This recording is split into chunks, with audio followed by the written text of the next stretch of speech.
get it built the way we want it built.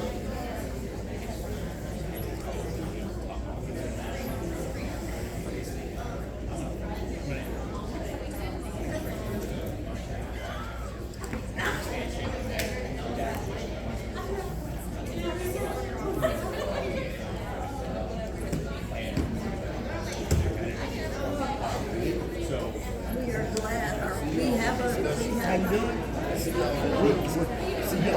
He'll mark the president.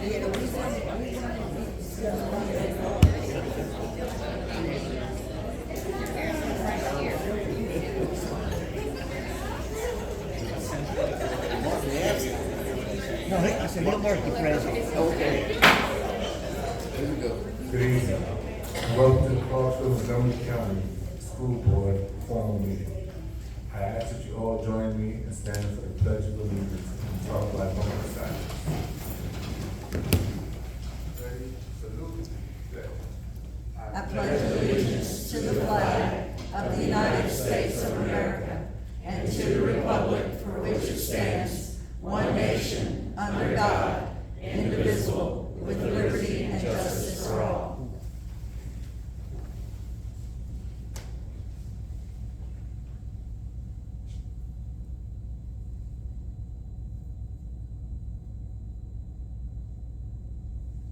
Thank you. You may be seated.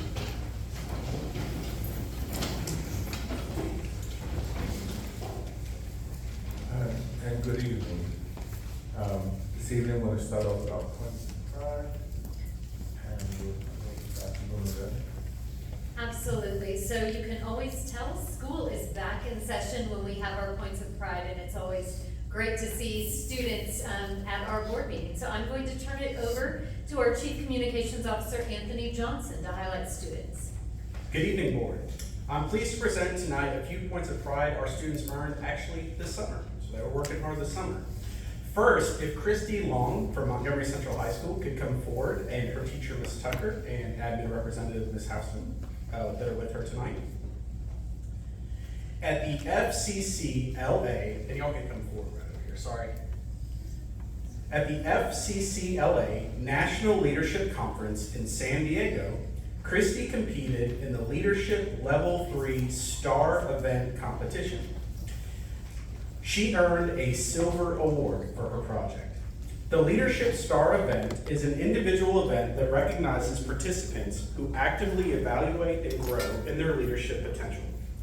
Participants investigate their leadership ability, assess leadership and employability skills, and develop and implement a plan to further their leadership development.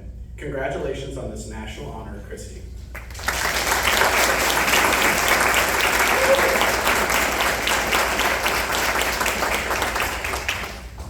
All right, next, if Wyatt Roeder from Rossview High could come forward along with his teacher, Ms. Sanchez, and principal, Dr. Sanders. At the National Junior Classical League Convention, Wyatt placed first in academic decathlon, Latin literature, Roman life, academic heptathlon, Latin vocabulary, mythology, and reading comprehension. I'll just reiterate, those are all first place in this national competition. Second place in Latin derivatives and Latin grammar. Third place in mottos. Fourth place in Roman history. He led the Advanced Tennessee Sermon team to second place in the nation, was ranked overall third place in academics in the nation, and was sixth place overall sweepstakes winner in the nation. Congratulations, Wyatt.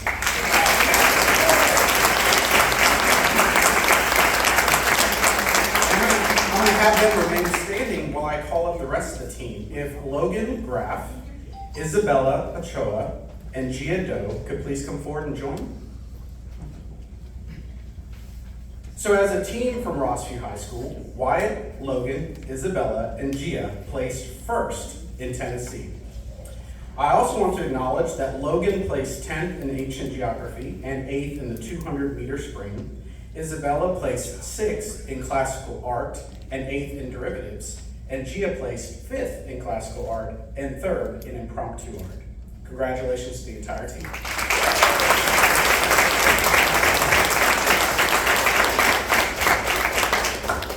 Next, if Carson Carroll could come forward, along with Ms. Howells and any teacher representative that might be here from Rossview Middle.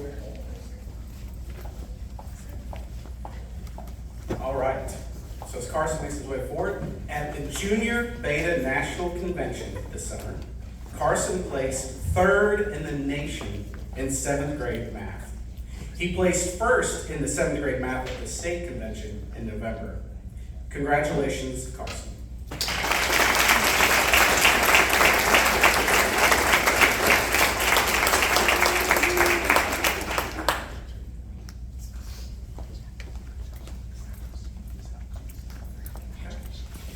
All right, and finally, if Emma Barber, Haley Harrison, Bristolyn French, Natalie Laurent, and Coach Bridget Harding from Rossview Middle could please come forward and join Ms. Howells.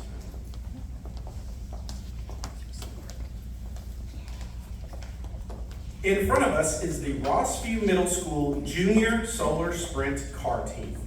They placed 2nd in the nation at the Technology Society Association National Race in Dallas, Texas this summer. Congratulations, team.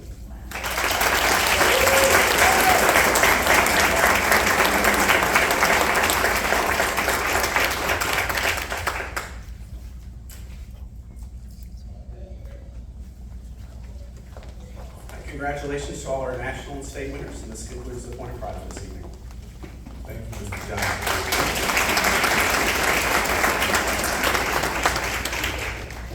And again, congratulations to all those students who won awards. You really make this district look good. And at this point in time, for those who've just come for the point of pride, if you would choose to exit, you may do so at this time. We'll take a brief intermission.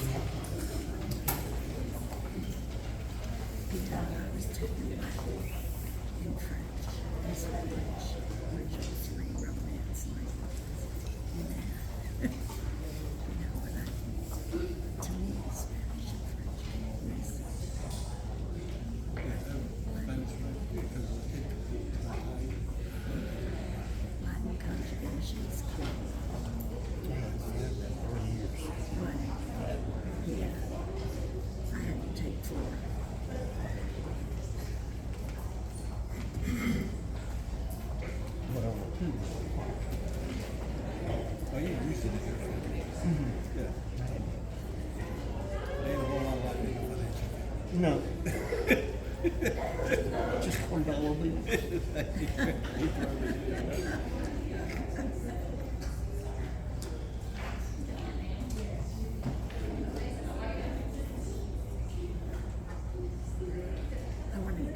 And continuing on, our next item on our agenda is consent agenda.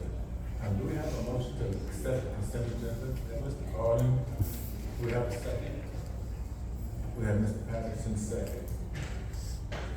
All in favor of approving the consent agenda as presented, please signify by raising your hand.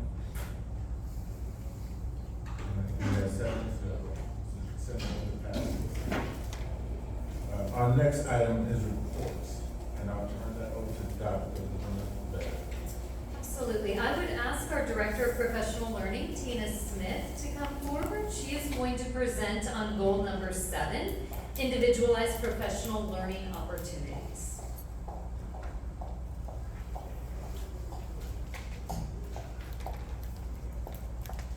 Good evening, board members. Thank you all for your time this evening. It seems like it hasn't been but just a couple of weeks since I've seen you. It was just last month that we were here together. Tonight I'm going to be presenting on goal number 7 under the umbrella of maximizing employee capacity. So I just want to give you a few highlights of what that work is going to look like for this school year. Now, this goal of individualizing professional learning opportunities definitely cannot happen in isolation. This takes everyone in curriculum instruction working on it. It takes leaders from all of the different departments. It takes our administrators, academic coaches, lead teachers, so many people to come together to do this work effectively. But tonight, I'm gonna focus mainly on the work of the professional learning team and what our focus is gonna be toward this goal this year. So I wanna start off with sharing the vision of the professional learning team. We want all employees in the district to be lifelong learners who are actively pursuing excellence.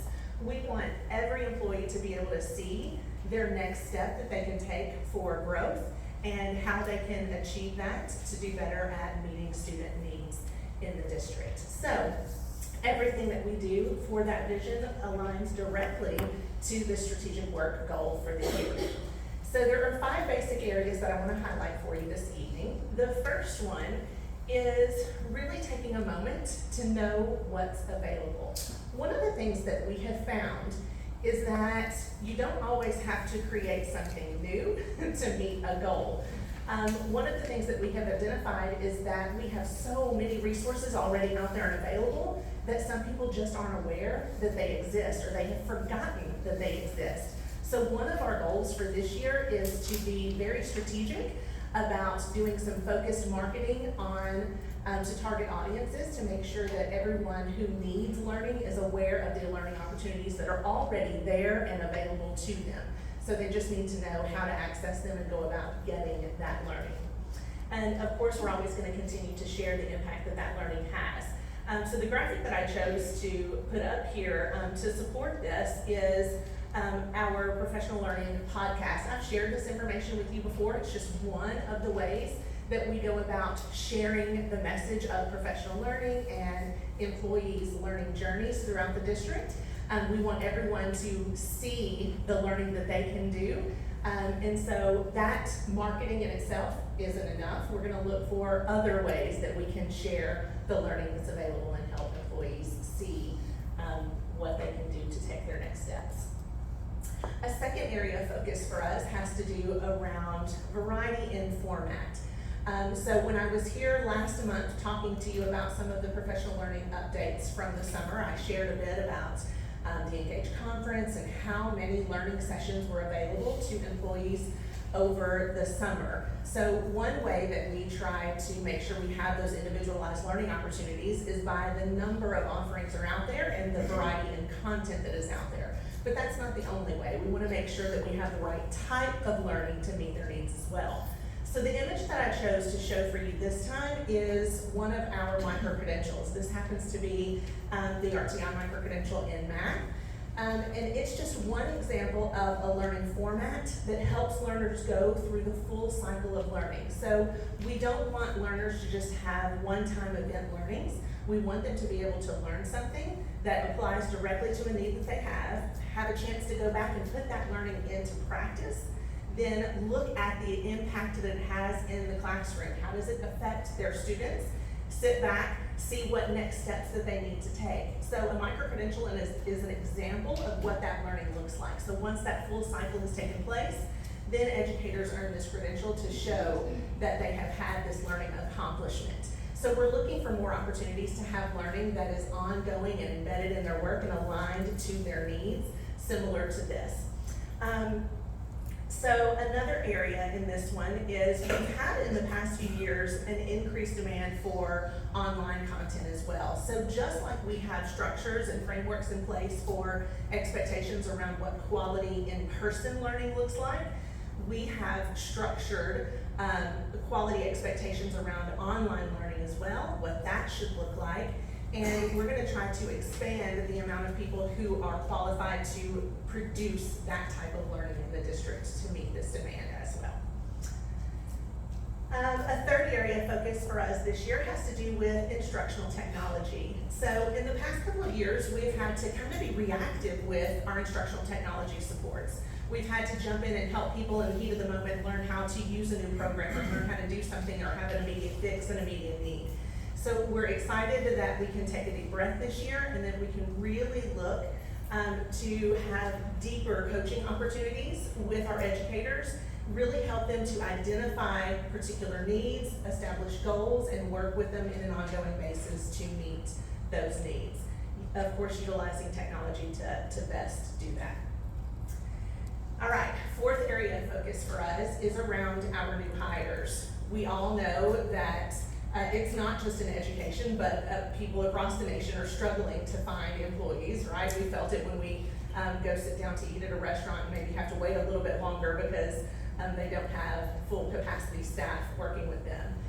So we've been working hard, of course, as a district to have hires, not just our new teachers, but our bus drivers and our custodians and everybody across the board. This particular picture comes from district orientation that happened a couple of weeks ago. These two beautiful ladies, I just loved their smile and the excitement in their eyes. So one area of focus for us this year is really narrowing in on our supports for our new hires and making sure that we're doing the right things to keep these employees in place.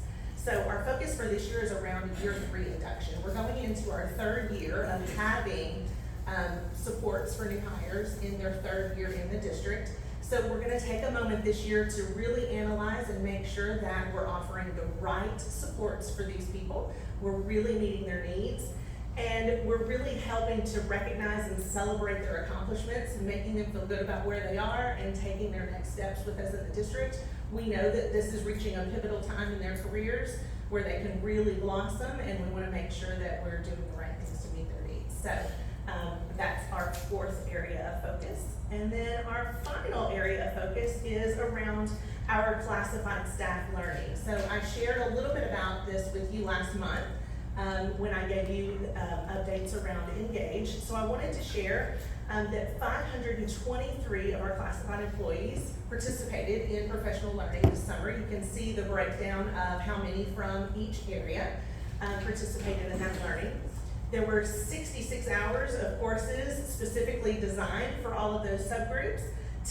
Collectively, they did over 4,300 hours of learning together. So our focus for this year moving forward with that group is that we really try to develop a tiered system of a catalog offerings for them. So we have a lot of introductory level courses that some people have taken advantage of already, and we want to take the next step with that so that as newer hires come in, we still have introductory level courses for them, but we have the next step to go deeper in the learning with our employees who have already taken advantage of some of these learning opportunities. So we know this is due in part to ESSER funding that we have that is not going to be around very much longer. We have the opportunity to do this for one more summer with these hires, and so we're really looking to develop as much learning as we can and get as creative as we can to meet all of these employee needs over the coming year.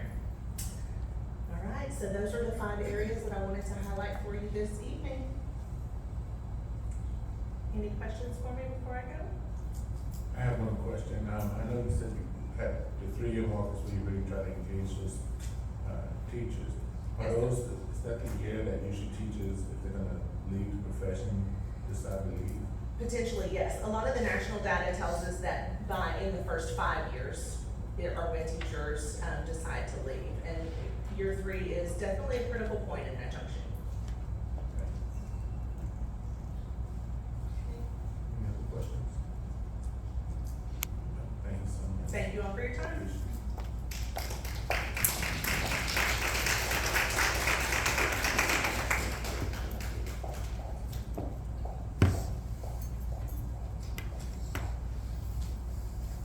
So we're now moving on to board discussion and consideration and collaborative conference and management team. Okay, our first item, Yes, so every year by law, the management team representatives for CMCSS during collaborative conferencing must be approved by the school board. As you know, we have that team that meets proactively to make sure that we're listening to any concerns brought forward. So I am recommending the following management team be approved by the board for the 22-23 school year. They would be Ms. Jessica Harris, Elementary Education Director, Dr. Mary Gist, Middle School Director, Mr. Christopher Renaud, Chief Financial Officer, Ms. Emily Vaughn, Director of Teaching, Learning, and Innovation, Dr. Rosalind Evans, High School Director, Dr. Sean Imperatrice, Chief Academic Officer, and Ms. Janine Johnson, Chief Human Resource Officer.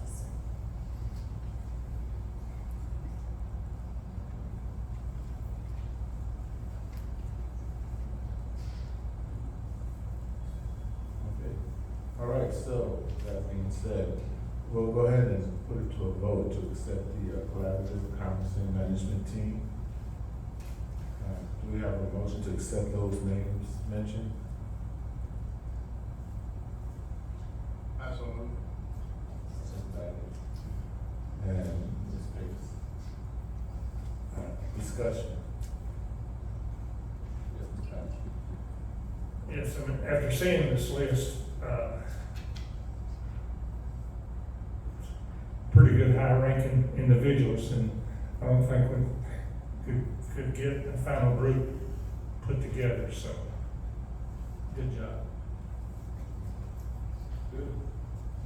Any other discussion on the board? There being none, let's put it to a vote. All in favor of accepting the collaborative conferencing team as read, please signify by raising your hand. And opposed passes 7-0. Next, we have a student discipline appeal. Mr. Miller. Yes, you have before you a student appeal tonight. You were presented with the record and all the information concerning the student and what had happened. So the appeal is before the board tonight. If you, to review and possibly take action if you have any, if you want to make any motions to do so. I will remind everybody that the student and the school and the grade won't be identified by name. Should you choose to have any discussion, and the board may grant a request for a hearing, or the board may overturn the decision of the previous hearing authority, and you may modify it. If you choose to or ever wanted to modify it upwards, you would have to grant a hearing. If you wanted to modify it down, you could do that without a hearing.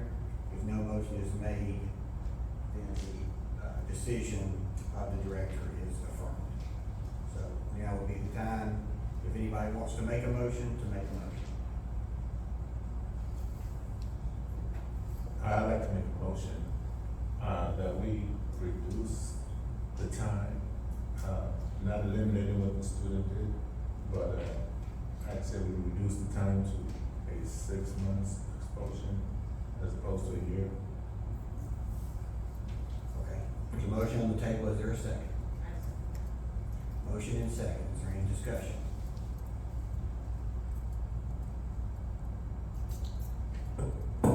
Discussion. I feel like, the individuals that are involved in this in a daily manner, a lot more knowledgeable than we are, that handle these particular situations. And I just feel like that we need to keep it as it is.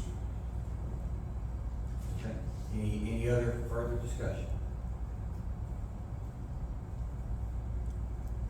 Okay. We will call for a vote. The motion as stated for reduction to 6 months. That's the motion you're voting on. All those in favor, signify by raising your right hand. 2, 4, and opposed? Motion fails.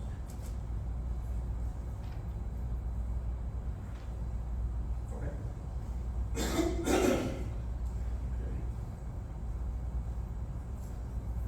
Our next item is live streaming board meetings. Ready? Yes, sir. I would like to make a motion that the board considers proceeding forward with this. Okay. Mr. Baggett made a motion. Do we have a second? Second, to get it for discussion. Okay. We have a first and a second by Mr. Patterson. Let's go ahead and go into discussion. Yes, Mr. Baggett. Thank you, sir. I am the one that asked for us to consider this, and there are a few reasons for that. I just wanted to go over that with everyone. One of the main reason really for me is when you start looking at the parents of our students, 6 o'clock on a Tuesday night is not really that conducive of a time for them to be able to make these meetings. I understand, I understand why we meet when we meet. I'm not suggesting a change to that, but when you look at the fact that if they've got students, that they're probably dealing with other things like homework, sports, clubs, and dinner, I feel like having this option would give them an opportunity where they could watch this on their tablet or on their phone or laptop while doing those particular activities, or if they need to come back and watch it at a separate time, they can do so as well. Again, to further improve their knowledge and understanding of what's going on in the district. Another issue for me is, there's nothing to stop anybody from coming in here and videoing our meetings and showing a portion of it, small pieces of it, to where the entirety of what is going on at these meetings are not getting out to the public. And another issue is getting rid of the possibility for misinformation or partial information. Over the last couple of years, it seems to me that there's been an increased number of rumors that circulate this community in regards to the school district. Some examples of some things that we have witnessed. We've been told that no board member requests items to be put on the agenda here. I know for a fact that doesn't happen. That has happened during our meetings. If we were live streaming our meetings, people would have the opportunity to see that. We've heard that the director and lawyer run the district because they moved back up top with us. If people had the opportunity to see our meetings, they would know that the director and our attorney used to always sit up here with us, and they only moved down to the floor whenever the pandemic started to give us the opportunity to spread out. And we brought them back up here when we felt comfortable doing so. Also, I would say that if you had the opportunity to view our meetings, you would know that board members are the only one casting votes. So it would be hard to say that anyone other than us are the ones making those decisions.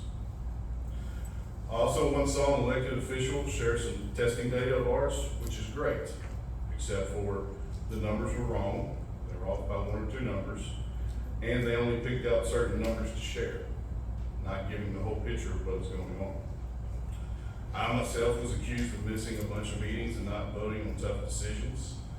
Again, if we had the opportunity out there for people to view our meetings, I think my attendance and voting record speaks for itself. It'd be pretty obvious to see whether I was here or not or voting on stuff. So those are my reasonings. I just feel like when you really look into it, it is something that would greatly benefit our students, our parents, our staff, and this board as a whole. Thank you. Mr. Chair, Yes. I would like to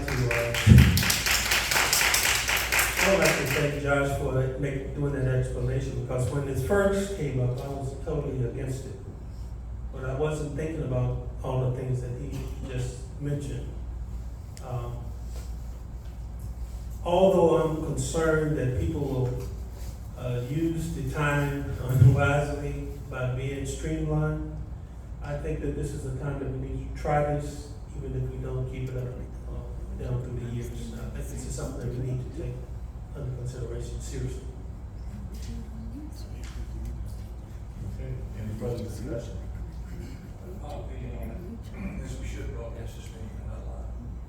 I think it should be filmed and everything that Josh is talking about be considered, be broadcast, so the public can watch it, they're convenient.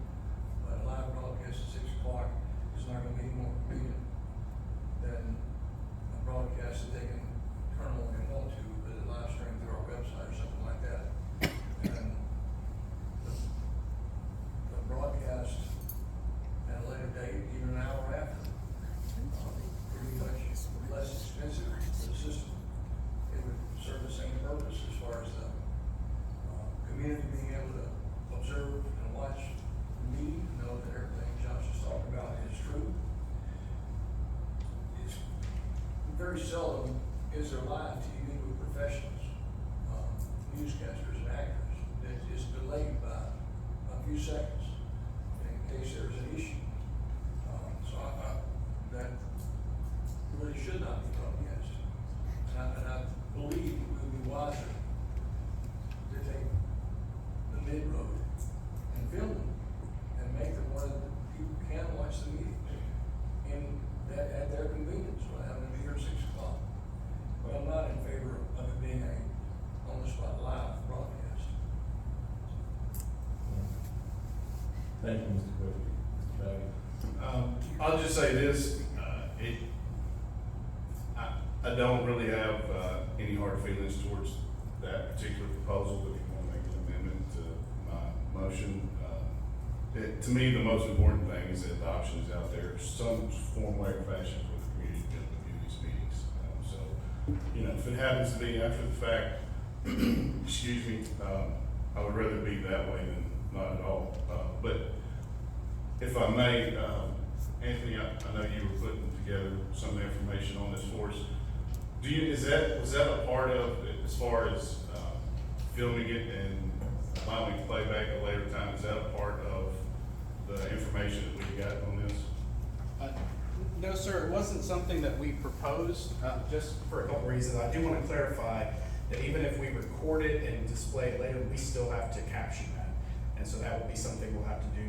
And I also want to share just the reality that there can be a perception that if you record something and then display it later, that there could be a perception that things were edited in between. We would never do that, of course, but I just do want to share that I have seen that with other districts who have pursued that method. But we certainly, I just want to just say, whatever the board decides, we can certainly make it work either way. We could do that. But what we had provided was kind of a quote for live stream. So, and that was my question, so the dollar figures that we've been provided was just for live streaming, that would not be for an option of playing it any other time after the meeting? Well, and David, correct me if I'm wrong, we would still have to make some of the upgrades, we would still have to purchase some of the equipment to allow us to be able to record you all in a way that it does capture you all, it captures your audio recording, so that initial startup fee would probably be very similar. If we did not live stream, some of this cost savings that we would have would be, for example, we wouldn't have to do the live captioning, which is the piece that we talked about. We'd have to have a little bit of software, and then that's what ranges about 150 to 200 an hour, depending on the captioning. In addition to that, we would recommend that we would have cart services, so folks in the audience could also have that captioning. It's usually part of a package. With all of that said, if we were to not do live streaming, essentially it would still be some of the same startup fees, but I believe we'd be able to do the captioning in-house. We would need some more turnaround time, so I would ask that if that is what the board pursues, that you would allow, the next day, just because it takes for every minute of video, somebody has to go through and caption that. And so if we don't do it live, which we can't do if we're recording and submitting later, we would need a little bit more time in that evening to get that submitted. Okay, but it shouldn't cost any more, it sounds. It will not cost any more, no. I can't fathom that it would ever cost any more. And I guess, Mr. Holman, for you and your department, would there be any issues with those videos sitting out there if somebody wanted to come back and watch it 3 days from now or a week from now, or? We can be stored on server. Thank you. And I do, if you don't mind, I do just want to clarify that if you were to pursue live streaming, that video would automatically be saved on YouTube into infinity until we decide not to. So I just wanted to make sure there wasn't a misconception that if we live stream, it's still not available later. So if we live stream, we would have both options. They could watch it live and we could watch it later. Yes, sir. It would be, if you all have checked out the county commission meetings, it would be very similar. I talked to Skip about how they process that, so you could go on later and watch that. Thank you. While you're up, Mr. Johnson, Mr. Chairman. Yes. The cost on live versus delay, if we just went with delay, is that not a lot less expense? I don't want to misquote figures, and I don't have them in front of me, I apologize for that. The cost savings there, if we did not do live, would simply be just for the live captioning services, which that was the piece that we can shop around and might be able to get less. When I talked to Skip of the county, they were looking at about 100 to 150 an hour, I believe, for those live captioning. But if you don't do the live streaming, you don't have to do the live captioning. It's something we can do in-house later. Now, it would be some staffing arrangements. We'll have to take care of that, but That's my interrupt. No. I'm just passing. That you're speaking of right there, that is, what you're talking about, the 150 an hour, that was the monthly reoccurring fees that we be seen, is that correct? It would be a per meeting. So Correct. essentially, let's say you have 2 1-hour meetings a month, you're looking at, I mean, I'm just gonna estimate maybe $200 a month that would be recurring. So yes, if you did not do the live, that recurring piece would go away. The reoccurring monthly or meeting fees would go away, but the initial setup, for the most part, is pretty much gonna stay the same, the initial setup. Yes, sir. Thank you. Okay, are we talking about recording, study session and formal sessions, or just formal? I would defer to the board, but my recommendation would be both.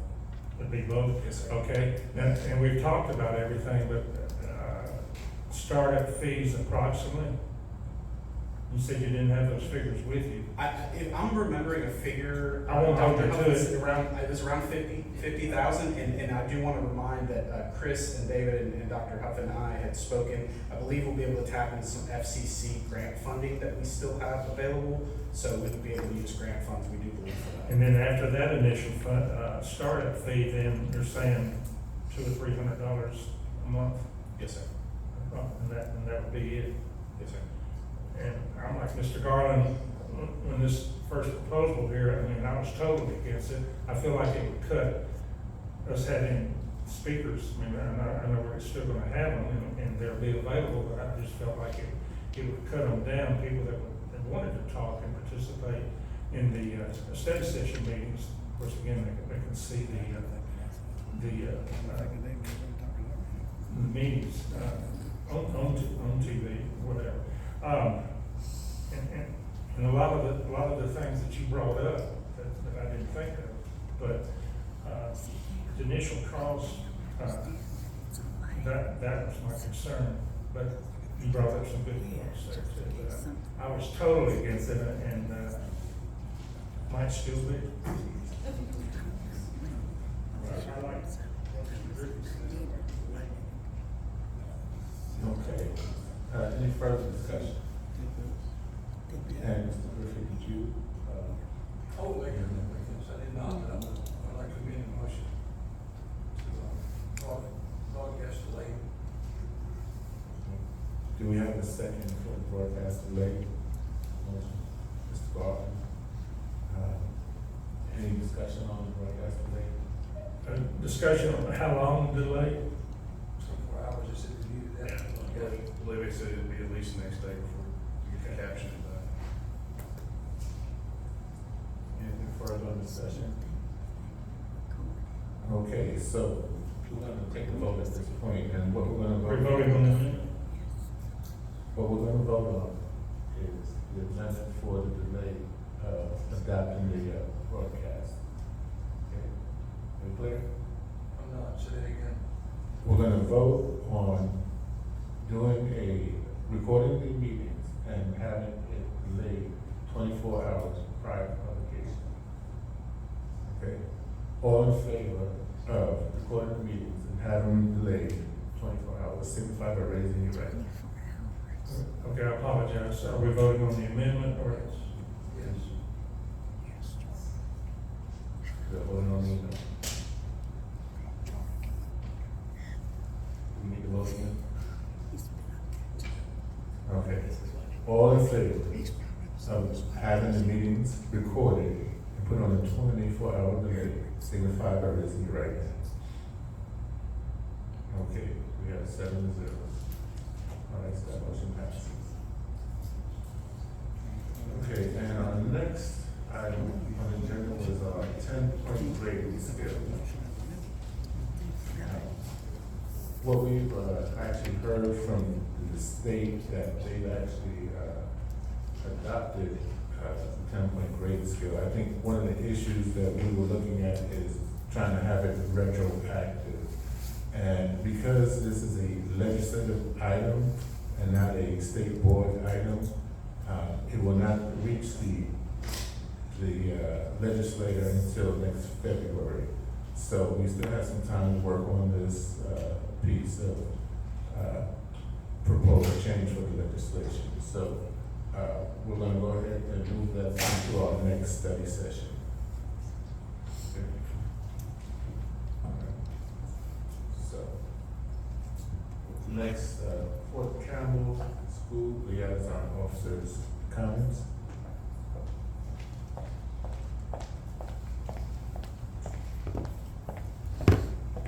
Good evening, Board. On behalf of Fort Campbell, I just want to introduce myself as the new school liaison officer, as well as Karen Watkins as the new school liaison officer. So we will be at the board meetings as well as in the schools, serving your military-connected students. On behalf of the garrison, we want to thank Dr. Luna Theater for attending a START meeting last month, and we look forward to the next meeting in January.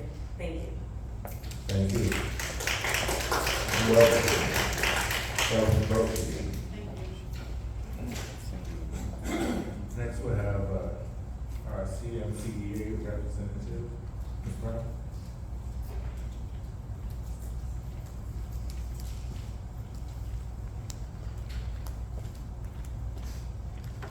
Good evening, everyone.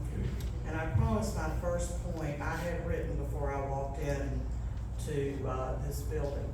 But I want to give a huge shout out, so to CMCEA, to Tina Smith and her crew. We have received such positive feedback from the many self-paced professional development options for employees. And so we thank you, Tina, for all the work to make all of that happen.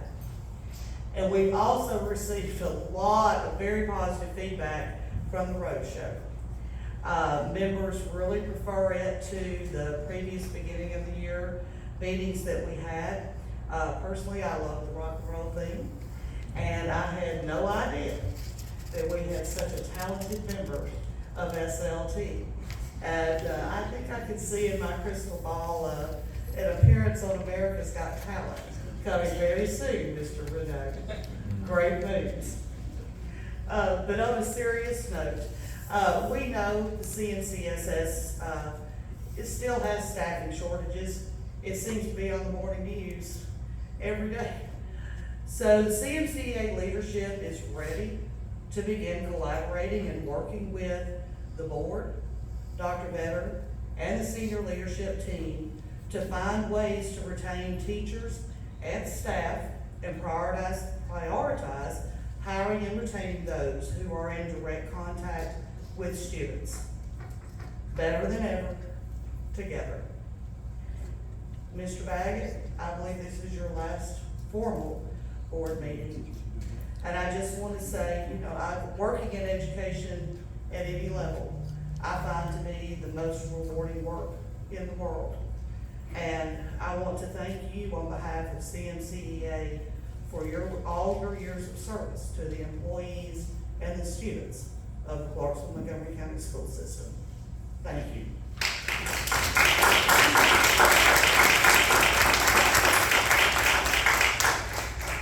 And next we'll have the PET representative.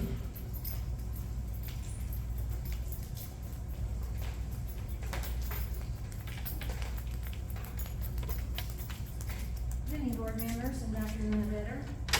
Well, this week has certainly been a new and interesting adventure, especially with our kindergartners coming full force tomorrow. So all you be in prayer for us, because all those littles are going to be entering our building everywhere. And they come with very interesting conversations and lots of interesting behaviors every year.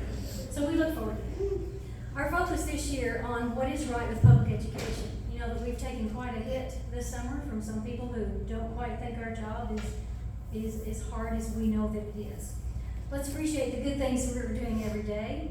I came across an interesting quote today from the World Economic Forum. It estimates that 65% of children today will end up in careers that do not even exist as of yet. So think about that. Careers that do not exist even as of yet. The future is not fixed, and people working together can shape it for the better. That is what we educators do. We also want to communicate that parents in our communities have a role in making sure that our public education system works for their children. Part of our role at Professional Educators of Tennessee has to be keeping K-12 education at the forefront of every discussion of public policy across Tennessee. That will be our focus as we enter the January 2023 legislative session. So to end on a humorous note, I asked my 5th graders today to list good things that they thought were happening in schools in our district. Here are their top 3 answers. Teachers are good, schedules are working, and there's no homework on Friday.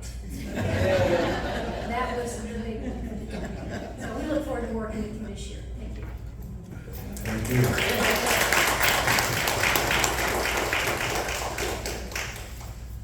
And we'll move on to our county commissioners' comments. Just one question. Yes, sir. This Fort Campbell School liaison officer, I missed the name for my records, I missed the name. For Fort Campbell liaison, we have your name again, thanks a lot. LaQuivia Garrett and Karen Watkins. Got it, thank you.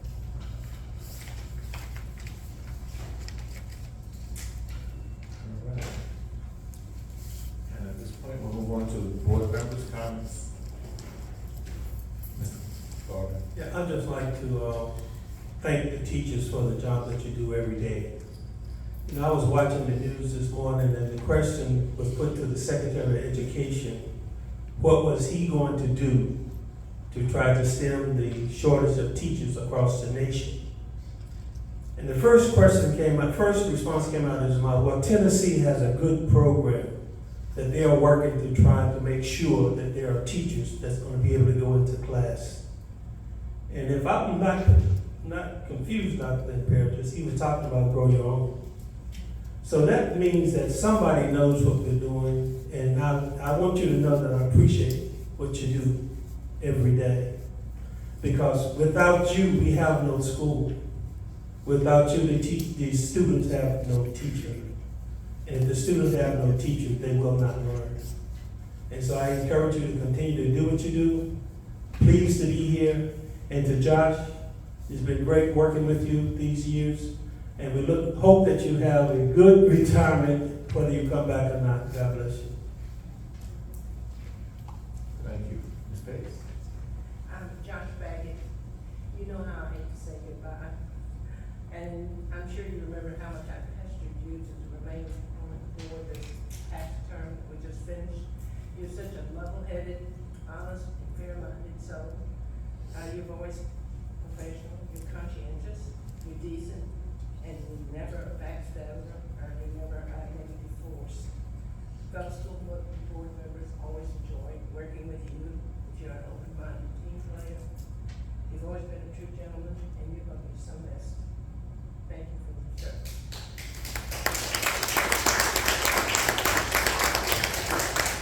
Mr. Patterson? Thank you. There's two people I'm gonna say sort of not goodbye, because one of them's my neighbor, but I think this is Mr. Charles King's last meeting with us, with the county commissioner, and we certainly appreciate the job that you've done. How many years you been on the county, on the commission? 16. 15, started when you was 12, right? Yeah. But he's my neighbor, so but we're gonna miss him too, and we appreciate working with you over the years, and appreciate the job you do. Thank you. You're old enough to retire. I know you, and like me, you're already retired, but you keep active. But thank you so much. And other thing, for this young man sitting beside, I mean, I've been fortunate enough to serve with him for 10 years. His dad did excavating on my house, and he used to be a little boy, but I appreciate him taking care of this mature board member over these 10 years, and to duplicate what Ms. Pace said, that you're a true gentleman, and you've got those two youngsters now to really keep you busy, and you made a good decision being with your family, and we wish you well and good luck to you.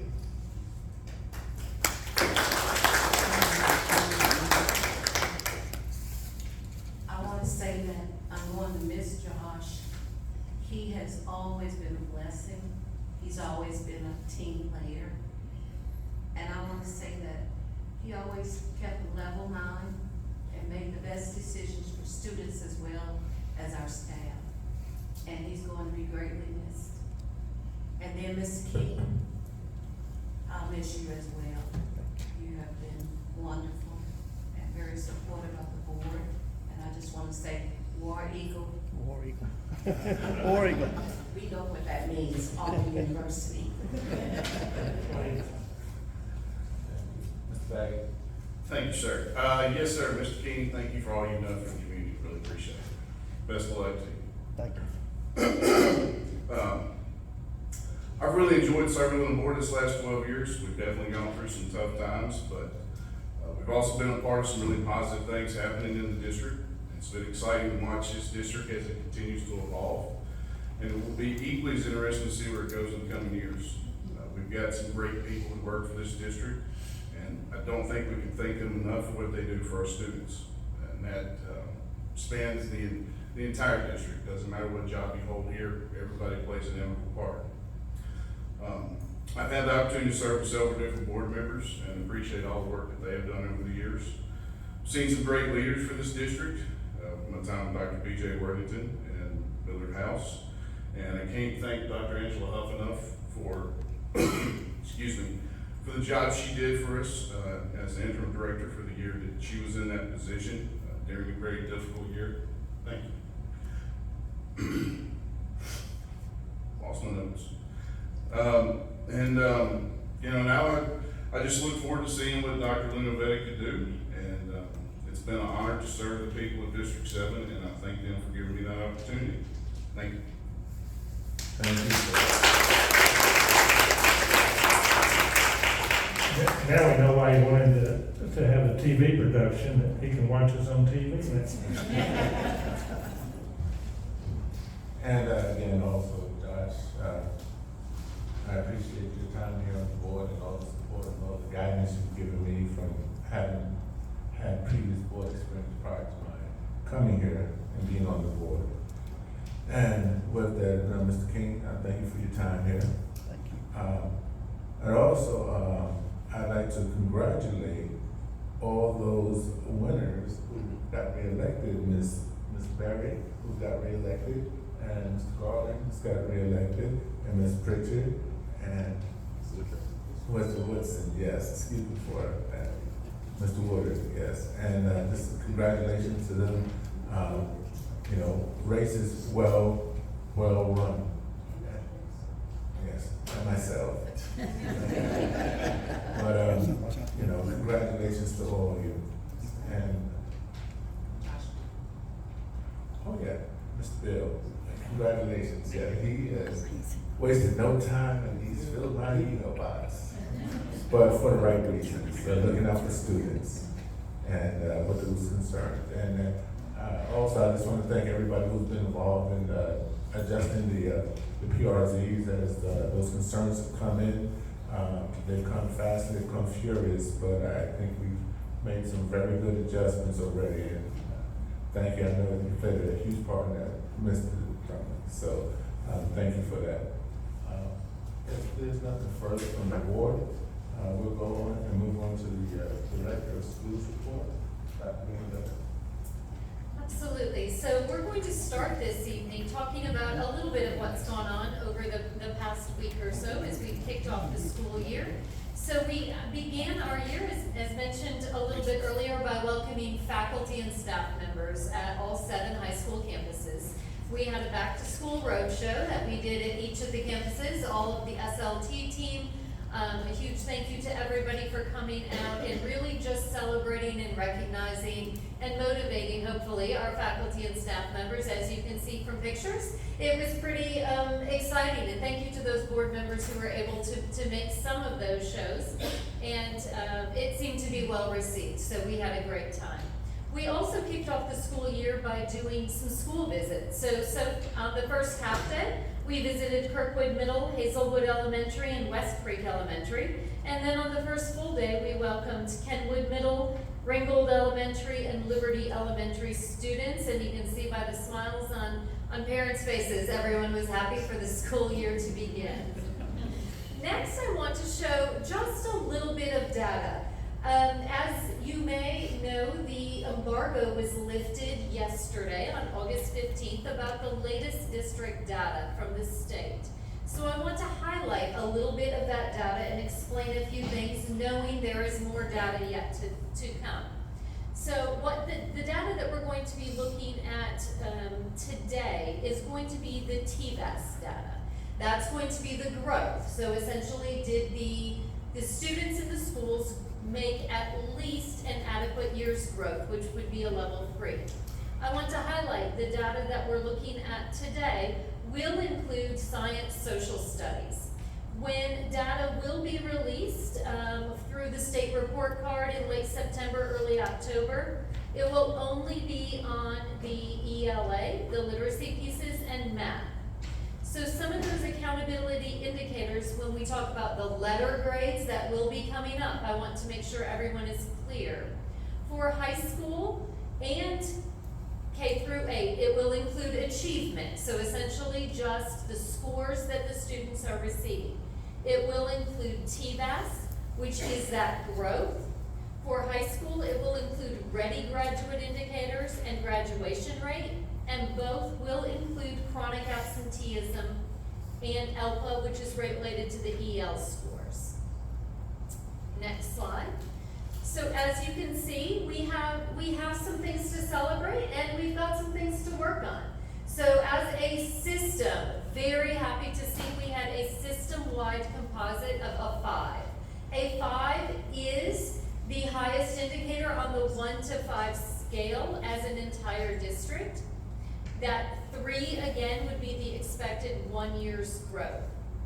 In literacy as a system, we have a 1, numeracy 1, literacy and numeracy 1, science and social study 5. So as you can see, that really helped contribute to that system-wide composite. As you know, we've talked about the fact that we're going to continue to really focus on literacy and math this next school year. I wanted to break it down just a little bit further for you to make sure that you know exactly where we're targeting this coming school year. So next slide, please. A composite of 3, 4, or 5. Again, composite of 3 is exactly 1 year's growth, so we would expect a composite of 3, 4, or 5. Elementary schools had 91% of their schools having a 3, 4, or 5. Middle schools 29%, and high schools 63%. The K-12 virtual school also did receive a score of 5. When we only look at literacy and numeracy and take out science and social studies, elementary is 87%, middle school did not have any making a 3, 4, or 5, and high school was at 50%. As you can see, this really helps tell us more about where we have work to do. Again, definitely excited to celebrate that 5, but digging in a little further, we know we still have some work to do. And we're very excited and optimistic to work together with our teams and our teachers and highlighting their great work this year. We wanted to talk just a little bit about where we're at with current openings. I want to emphasize a few things. Currently, we still do have 54 classroom postings, 18 in elementary, 13 at middle, and 20 at high. Really, the high school, middle school, a lot of that is science, math, and special ed. We also have to consider we are continuing to add more students, and so we have something called growth positions. As more students arrive, we need more teachers. So sometimes it feels a little bit like we're treading water as we hire more and continue to need more. We are having this coming Saturday an information session regarding the teaching profession. We will have 4 sessions at each half hour, so 10, 10:30, 11, and 11:30, for anyone who may be interested in becoming a teacher to come and just really learn about the different pathways and opportunities they may have. We also have the substitute update here, as well as those classified postings that we continue to hire for. And student attendance. We are continuing to see more and more students every day. We would expect to continue this through the Labor Day weekend. Typically, we really continue to see that warm body count on a daily basis increase through Labor Day. I do want to emphasize, though, these numbers in front of you are from day 5 last year and this year. We have 929 more students on day 5 of school this year than we had last year. And that concludes my report. I do just want to mention, teachers have been amazing as we have been out in buildings, and we're continuing to celebrate and highlight. Their attitudes have been amazing, And I also just want to thank Mr. Baggett for his last 12 years of service and influence. That concludes my report. All right. There being nothing further, we stand adjourned.